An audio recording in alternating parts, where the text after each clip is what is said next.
Parlamentares começam a discutir lei de diretrizes orçamentárias do Estado para 2016. A LERJ inaugura espaço para mecanismo estadual de prevenção e combate à tortura. Palácio Tiradentes comemora 89 anos. O Jornal da LERJ começa agora.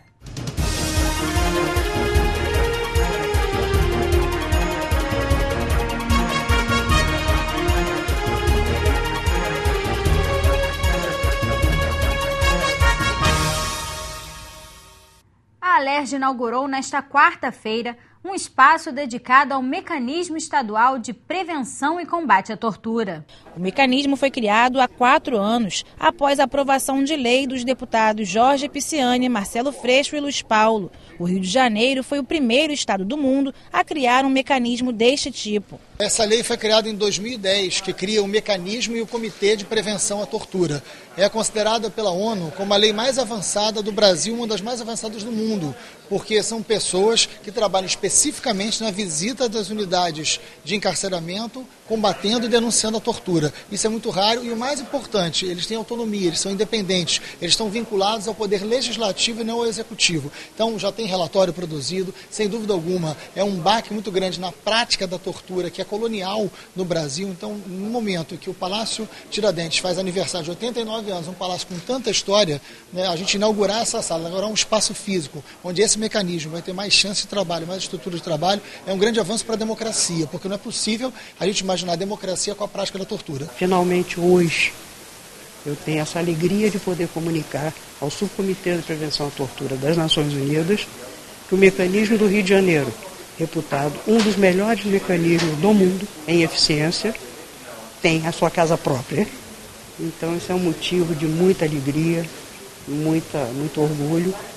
E só temos a agradecer. Os relatórios anuais produzidos pelo mecanismo abordam temas como a situação dos presos em delegacias e o aumento de jovens apreendidos em grandes eventos. Esse relatório que é lançado hoje é um relatório que dá conta das visitas que o mecanismo fez em 2014 e verifica-se aí um problema muito grave no Rio de Janeiro, onde nós temos um sistema penitenciário superlotado, com problemas gravíssimos de saúde, de acesso a atividades fundamentais para o interno, como trabalho, como educação.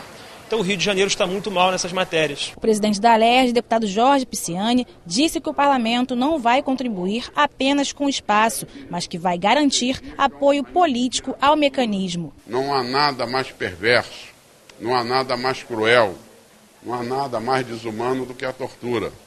Seja qualquer tipo de tortura, ainda mais com alguém que esteja com a sua liberdade perdida, esteja aprisionado, né? Independente do crime que tenha cometido, né? A lei existe e a gente deve seguir rigorosamente a lei. Aquele que está cumprindo pena, ele está pagando à sociedade aquele delito que cometeu. E ele tem que ser tratado com dignidade que o ser humano deve ser tratado. Outra tarefa que, junto com o comitê, nós vamos nos enganjar é o da empregabilidade do egresso do sistema penitenciário, porque é preciso dar a dignidade do trabalho, né? Infelizmente, essa lei foi produzida numa visita que a ONU fez ao Brasil, né? E o Marcelo ciceroneou, e eu recebi o Comitê Antitortura, e dali se produziu essa lei, de autoria do deputado Marcelo Freixo, de inspiração do Marcelo, com o meu apoio, o apoio do deputado Luiz Paulo. Infelizmente, o parlamento já deveria ter instalado, logo no momento seguinte, no início de 2011, esse comitê. Ele funcionou graças à abertura da OAB e da Defensoria Pública e do empenho pessoal dos membros do comitê, mas é um novo momento, porque não é só o apoio do espaço físico. O apoio que eu pretendo que o parlamento dê é um apoio político. A Comissão de Orçamento da LERJ deu parecer favorável ao projeto do Poder Executivo, que estabelece a Lei de Diretrizes Orçamentárias para o ano de 2016. Os secretários de Fazenda e Planejamento do Estado participaram da audiência pública realizada pela comissão para debater dados do projeto. O projeto do governo encaminhado à Alerj apresenta as prioridades e metas da administração pública para as despesas do ano de 2016. O secretário estadual de Fazenda, Júlio Bueno, apresentou estimativas da Receita do Estado para os próximos 3 anos. Os números mostram déficit já iniciado neste ano de 2015. Para enfrentar a crise, o secretário acredita nas parcerias público-privadas e enfatizou investimentos na área ambiental. A desaceleração do Brasil, a queda do preço do petróleo, né? O problema da Petrobras, que é publicamente e sobejamente conhecido, teve a sua receita reduzida, né? E essa redução implica em um déficit da ordem de 13 bilhões de reais. A grande luta é a gente conseguir outras receitas que permitam que a gente cumpra o déficit. Algumas delas já estão sendo constituídas. O governador Pezão conseguiu com o Tribunal de Justiça o resgate de 6,2 bilhões de reais, né, dos depósitos não tributários. E várias outras medidas estão sendo estabelecidas. Nós estamos prevendo 2 parcerias público-privadas, uma destinada à Baixada Fluminense e a outra destinada à região de Itaboraí e São Gonçalo, para que a gente possa resolver esse problema histórico do Rio de Janeiro, que é o saneamento básico dessas áreas. De acordo com a secretária estadual de Planejamento e Gestão, o projeto apresenta metas fiscais que atendem à capacidade de investimento e paguem o serviço da dívida. Sobre as prioridades do governo, a segurança foi eleita como a principal. A questão do investimento na área de segurança não é só um investimento no critério orçamentário, é principalmente um aumento no resultado que a área de segurança traz. Mas se você for ver os macro-objetivos apresentados, que não explicita a segurança, é porque até o secretário Beltrame tem enfatizado que não basta ter a segurança policial. Nós precisamos também ter condições sociais atendidas dentro das comunidades. Então isso vai ser uma grande prioridade que a gente está desenvolvendo já a partir desse exercício. Os dados apresentados também prevêem uma receita de pouco mais de 60 bilhões para o governo em cada um dos próximos 3 anos. O valor inclui as principais fontes de arrecadação do Estado, que são o ICMS e os royalties. As receitas dos royalties são função da cotação do dólar, do preço do barril do petróleo e da produção que a Petrobras atingir. Ora, o dólar, todo mundo acha que vai ficar em torno desses R$3 ao longo de 2015. O barril de petróleo hoje está uns 65, já foi 45, né? Então está chegando lá, a terminado o 4º trimestre, ao patamar dos 70. Então, o que se prevê é que se chegue a 7 bi. O projeto da LDO do Estado recebeu parecer favorável da Comissão de Orçamento e os deputados têm até o dia 20 de maio para apresentarem emendas à proposta. O presidente da comissão, deputado Edson Albertassi, se mostrou otimista em relação às medidas adotadas pelo governo. A gente tem aqui agora também as operações de crédito que poderão vir para investimentos futuros. Enfim, eu acho que esses são os pontos importantes, mas sobretudo a questão dos royalties, que o secretário deu aqui um balanço de que a gente pode ter uma projeção mais positiva para o ano que vem. O otimismo hoje presente no rosto do secretário de Fazenda já nos dá aqui uma condição, um alento de perceber que, de fato, dias melhores virão. O detalhamento da Lei de Diretrizes Orçamentárias, Plano Plurianual e Lei Orçamentária Anual devem ser encaminhadas ao Poder Legislativo até o dia 30 de setembro. A Comissão de Educação quer que o Estado repense o modelo de repasse de verba para o transporte escolar na área rural. O assunto foi tema da audiência pública na Comissão de Educação da Alerj nesta quarta-feira. Hoje o Rio conta com 200 escolas nas áreas chamadas rurais. Segundo o superintendente de infraestrutura da Secretaria de Educação, a pasta passa recurso financeiro para as unidades escolares para que elas contratem o serviço de transporte. Já os municípios recebem recursos do Programa Nacional de Apoio ao Transporte Escolar, o PNAT. Nessa modalidade, a gente não paga a empresa terceirizada diretamente. A unidade escolar contrata o serviço de acordo com a demanda que ela tem lá na região e aí ela promove lá alguns procedimentos administrativos, manda isso para a secretaria e a secretaria, após uma avaliação, manda o recurso para a unidade escolar. E aí a unidade escolar que faz os pagamentos de acordo com a necessidade dela. O recurso do governo federal, ele é repassado direto para o município dentro daquele contexto de parceria que a gente tem com os municípios. Evidentemente, em alguns municípios esse recurso pode não ser o suficiente para atender, mas a gente pede ao governo federal que esse recurso destinado aos alunos do Estado sejam diretamente repassados para os municípios. Para o secretário de Educação do município de Natividade, o Estado deveria repassar dinheiro diretamente para os municípios e não para as unidades escolares. Segundo Edésio Assis, isso ajudaria no trabalho do município e minimizaria problemas relacionados ao transporte terceirizado. Acho que essa transferência dos recursos para o município facilitaria o trabalho e a importância dos alunos, a continuidade dos alunos nas escolas, porque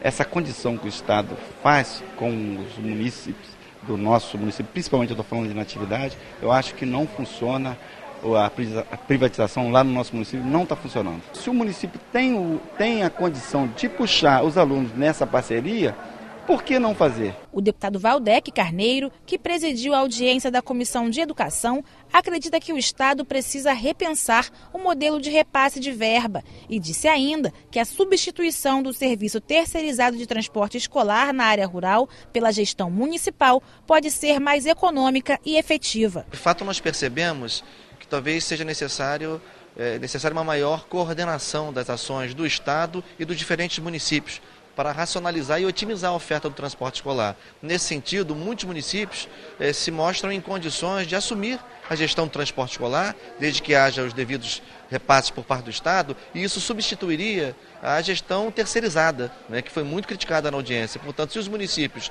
se colocam em condições de assumir a gestão desses serviços, são os municípios que melhor conhecem as circunstâncias e as especificidades do transporte escolar na sua localidade. Talvez seja muito melhor, não só mais econômico, como mais efetivo do ponto de vista da qualidade e da segurança, que esse serviço seja prestado pelo município, em colaboração com o Estado, daí seria desnecessário que houvesse esse movimento de terceirização. A presidente da CPI que investiga a violência contra a mulher, deputada Marta Rocha, vai sugerir a criação de uma coordenadoria de presídios femininos. A comissão ouviu nesta quarta-feira a presidente do Conselho Penitenciário Estadual, que falou dos problemas enfrentados pelas mulheres no sistema prisional. A comissão ouviu nesta quarta-feira a presidente do Conselho Penitenciário Estadual, que falou dos problemas enfrentados pelas mulheres no sistema prisional.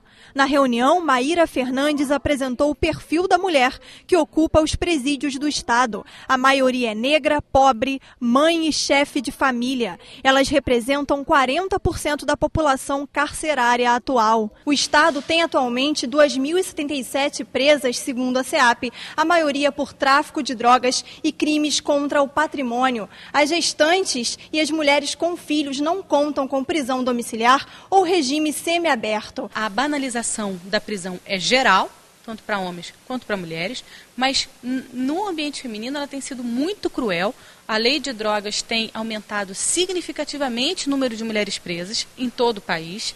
Essas mulheres nem sempre são traficantes, muitas vezes são usuárias presas como se traficantes fossem, ou nem isso. Às vezes apenas estavam em casa no momento em que houve a prisão, a batida policial, a droga estava lá e muitas vezes é o marido, o companheiro que é traficante e ela que acaba sendo presa. Existe uma banalização da prisão generalizada, uma falta de um olhar diferenciado por questões de gênero para essas mulheres que muitas vezes poderiam estar cumprindo prisão domiciliar, ou monitoramento eletrônico, ou penas alternativas à prisão, especialmente porque muitas das vezes ou estão grávidas ou têm filhos pequenos que dependem dos seus cuidados e que a prisão acaba tendo como efeito uma condenação da família inteira, porque a família se desfaz. Do ano de 2000 a 2012, a população feminina nos presídios cresceu 256%. A presidente do Conselho Penitenciário defende a implementação de um regime semiaberto eficiente, da prisão domiciliar para gestantes e do monitoramento eletrônico para mulheres que cometem crimes menos graves e não precisam ocupar vagas na cadeia. De fato, são inúmeras as questões, mas se pudesse elencar uma questão, talvez eu elencasse a necessidade de construção de uma unidade de regime semiaberto para as mulheres. Por quê? Hoje nós temos uma unidade de semiaberto que na prática é de semifechado. As mulheres ficam presas o dia inteiro na cela, como se estivessem cumprindo um regime fechado, mas na verdade estão condenadas a um regime semiaberto ou já progrediram de regime do fechado para o semiaberto e não há, no estado do Rio de Janeiro, uma unidade apropriada para o cumprimento do regime semiaberto. A presidente da CPI, deputada Marta Rocha, quer ouvir agora os diretores dos 6 presídios femininos do estado e sugerir a criação de uma coordenadoria. A parlamentar também falou da criação de um plano nacional de saúde nos presídios, para que os presos tenham direito à assistência médica. Há que se destacar que, embora hoje você verifique a participação da mulher no crime, há certeza que o ingresso dela no mundo do crime se dá pelo amor ou pela dor. Ou ela participa e aí, por exemplo, transporta uma droga como mula para agradar o seu companheiro, que é um grande traficante, ou ela é aterrorizada pelo seu companheiro para a prática do delito, né? Há questões que devam ser discutidas, a questão das presas grávidas, a questão da saúde das presas, há um plano nacional de saúde a ser implantado no sistema penitenciário, né? A questão das necessidades básicas das presas em razão da sua condição de mulher. No sistema penitenciário nós temos 6 presídios femininos e não temos essa coordenação. Eu repito sempre que a importância da política pública está no reconhecimento do poder que você dá a essa política pública e da sua verba orçamentária. Então, quero ouvir as diretoras, mas acho que pode ser uma boa estratégia a criação de uma coordenadoria dos presídios femininos. A CPI, que apura a prática de aborto no estado, pode sugerir a responsabilização dos Conselhos Federal e Regional de Medicina como coautores dos crimes praticados pelos profissionais que não foram punidos pelas entidades. O Conselho Federal de Medicina contradisse o que afirmou o Conselho Regional aos deputados da CPI do aborto da Alerj. De acordo com o assessor jurídico do Conselho Federal, é responsabilidade do CREMERG a punição aos profissionais que atuem contra a ética médica. Ainda segundo Turíbio Campos, o Conselho Federal é apenas para recursos. O assessor jurídico explicou que o CREMERG pode interditar cautelarmente o médico enquanto ele responde ao processo. A comissão de ética, os inquéritos que eles fazem, as sindicâncias que eles fazem e a conclusão que eles chegam, eles não punem esses médicos criminosos. Então, para mim, eles são coautores do crime de aborto. Os parlamentares querem ter acesso aos processos em tramitação nos conselhos de medicina decorrentes da Operação Herodes. A partir do acesso ao inteiro teor desse processo, veremos se houve fato novo apresentado no recurso ao Conselho Federal que justificou essa transformação, esse abrandamento de pena. Caso não tenha, a comissão, a CPI, indicará as medidas cabíveis para que esses profissionais sejam exemplarmente punidos pelos crimes que cometeram. Os parlamentares também ouviram o Ministério Público Estadual. Fábio Muniz disse que nos últimos 3 anos, cerca de 1.000 ocorrências foram abertas no MP sobre aborto, mas que nenhum caso chegou a julgamento. Isso não significa necessariamente que sejam processos judiciais, que sejam julgamentos. Isso são resultados da busca. Podem ser procedimentos investigatórios, recursos por força de processos, enfim, uma busca é um resultado geral.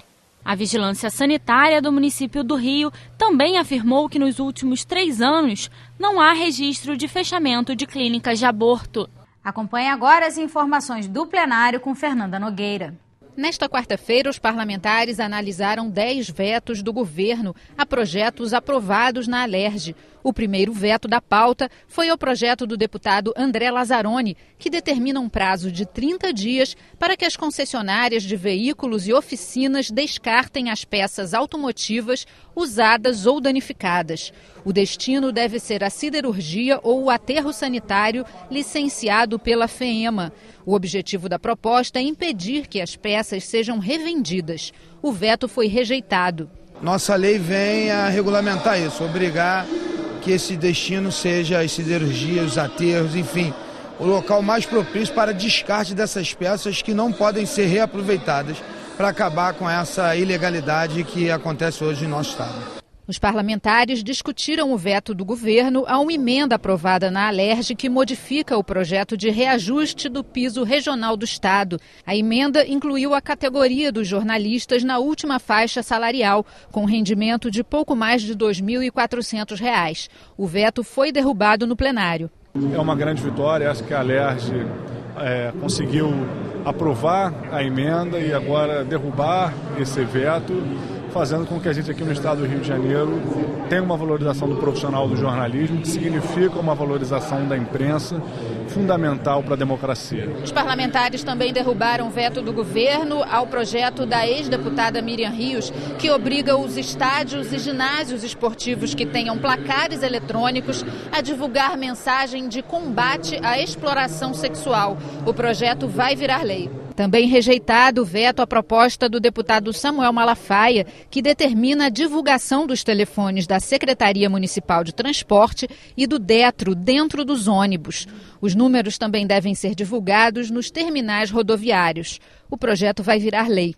Tem que ter o telefone do Detro e os transportes municipais, um telefone do órgão da municipalidade, do município, em que a pessoa pode estar vendo um princípio de problema e telefonar. Olha, a polícia já vai armar, porque às vezes começa uma discussãozinha, um xinga dali, outro xinga, ninguém faz nada. Então você liga para o Detro, liga para a secretaria do município e já avisa, está tendo um tumulto aqui. Ou então, olha, esse motorista está fazendo as curvas de forma irregular, o cara deve estar bêbado. Aí a polícia já vai cercar e evitar tragédias como já aconteceram aqui no Rio de Janeiro e em todo lugar. Ainda em discussão, o veto à proposta do deputado André Siciliano, que garante que a fazenda Cachoeira, no município Engenheiro Paulo de Fronten, continue sendo usada para a educação técnica de crianças e jovens. As terras pertencem à União. O veto foi rejeitado pelos parlamentares e o projeto vai virar lei. E o último veto analisado foi a proposta do deputado Paulo Ramos, que proíbe o Detran de suspender ou cassar o direito de dirigir com base na soma de pontos perdidos por infrações cometidas antes da renovação da carteira de habilitação. O veto foi rejeitado e o projeto vai virar lei. O que eu estou exigindo do Detran é que o Detran cumpra a punição antes da renovação. E não que ele renove para punir depois. Então, a iniciativa foi compreendida. Tenho certeza absoluta que o veto foi aposto considerando competências em relação ao Código Nacional de Trânsito, e isso não tem nada a ver com o Código, não está perdoando multas. Ao contrário, está fazendo com que o Detran esteja devidamente organizado para verificar com antecedência se pode ou não renovar uma carteira de habilitação. O Palácio Tiradentes, sede da Assembleia Legislativa do Estado do Rio de Janeiro, completou 89 anos nesta quarta-feira.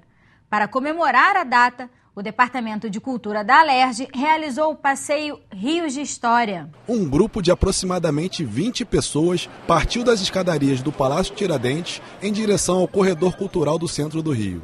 A historiadora Priscila Mello foi a responsável por guiar o público pelas ruas do centro e contar diversas histórias e curiosidades de monumentos históricos da cidade. O que nós vamos ver? A antiga Capela Real, que é a antiga Sé, também a antiga Catedral da cidade do Rio, o Paço Imperial, homenagens também a João Cândido, que foi líder da Revolta da Chibata em 1910. Destacar esses personagens, essas histórias, essas curiosidades, tem tão próximo ao palácio. Os participantes ficaram encantados em saber que a Igreja Nossa Senhora do Carmo da Antiga Sé já foi palco de grandes momentos da época do Império. Ela acabou sendo palco de eventos importantes, como a coroação de Dom João VI, o funeral de Dona Maria I, a única monarca a ter um funeral nas Américas, porque o Brasil é o único caso de um país que faz independência e não se torna republicano, é o único caso de monarquia nas Américas. E coroação de Dom Pedro, coroação de Dom Pedro II, além dos casamentos da família imperial, como foi o casamento da princesa Isabel com o Conde D. Muita gente desconhecia também que João Cândido foi o grande líder da Revolta da Chibata. Para acabar com os castigos físicos na Marinha, ele aponta os navios, as armas dos navios de guerra, os canhões dos navios de guerra, ameaçando bombardear a cidade do Rio de Janeiro. Tudo isso aconteceu em novembro de 1910. Tem muita gente que nunca nem ouviu falar nele, mas acabou já falando de João Cândido sem saber, porque ele foi tema de um samba muito famoso, eternizado na voz de Elis Regina, e que foi escrito por João Bosco e Aldir Blanc.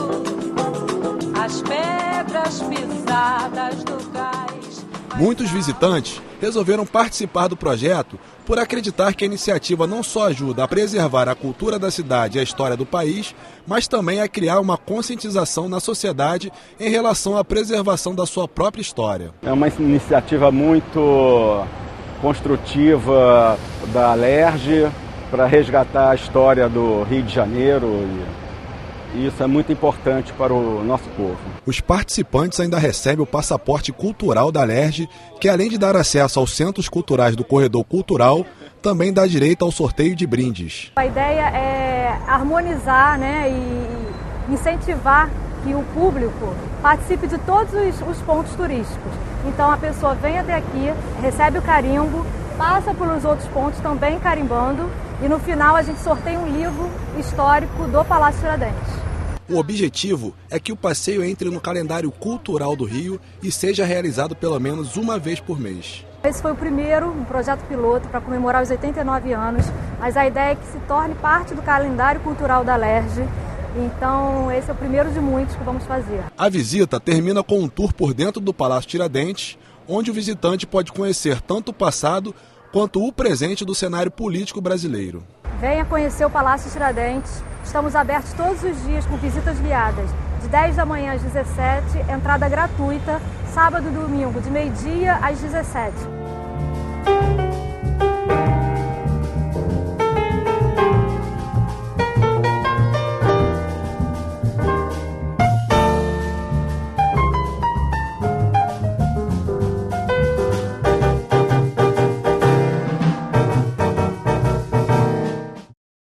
O Jornal da Alerj fica por aqui. Você pode acompanhar a programação também em nosso site e pelas redes sociais. TV Alerj, o canal do povo fluminense.